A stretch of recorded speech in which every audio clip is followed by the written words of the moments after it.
MS రాజు అంటే గాని అసలు ఏంటి సార్? పూర్తి పేరేంటి సార్ మీది? మంతెన సత్యనారాయణ రాజు. ఈ మధ్య కాలంలో అలాంటి ఆలోచనలేమైనా చేస్తున్నారా? అదంతా ఇప్పుడు అయిపోయిన కాలం అది. ఓకే.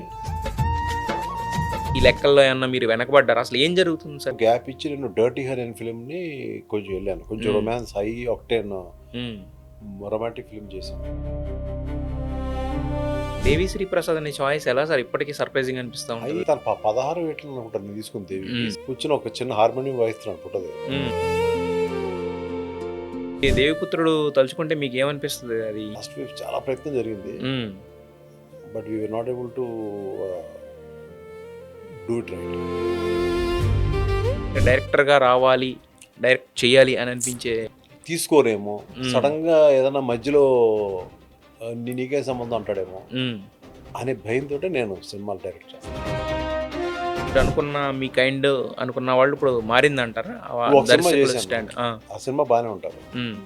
మళ్ళీ ఆ సినిమా పెద్ద హిట్ అవుతుంది. మళ్ళీ ఇంకో ఫిల్మ్ చేస్తాను. ఆ ఫిల్మ్ చేసినప్పుడు మేబీ ఆ డైరెక్టర్ అప్పటికిప్పటికి చేంజ్ ఉండొచ్చు.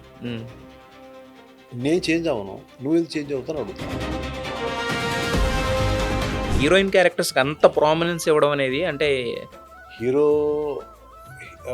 అనే దాని తాలూకు ఎలివేషన్ అనేది ఉంటుంది.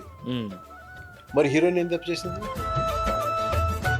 కనిపిస్తే అప్పుడుతాం అన్నట్టు ఇలా ఈ కైండ్ ఆఫ్ ఇదిలో మొహం చాటేస్తూ ఉంటారు కదా. అది అలాంటి ఒకటి రెండు జలకలు ఉన్నాయి నాకు.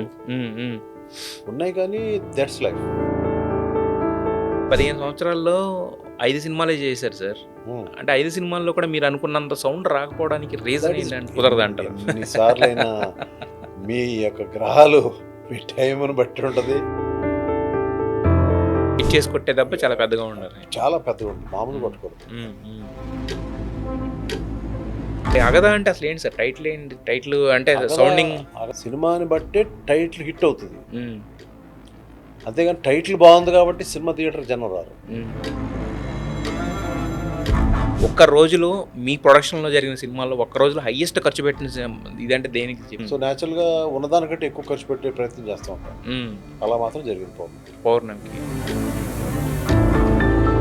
మీరు ఆల్రెడీ ప్రభాస్కి వర్షం లాంటి ఒక సినిమా ఇచ్చారు సార్. నెక్స్ట్ పౌర్ణమి కథ తీసుకెళ్ళి నెరేట్ చేసినప్పుడు ఫుల్ స్క్రిప్ట్ చెప్పకుండా సినిమా చేయడం అనేది యాక్చువల్ తప్పు. అది నేనే 100% ఒప్పుకుంటాను. సాగినంతకాలం సాగుతుంది. మొత్తం రాసుకుని రెడీకి పెట్టుకోవాలి, మొత్తం అప్పటికప్పుడు అల్లడం కాదు.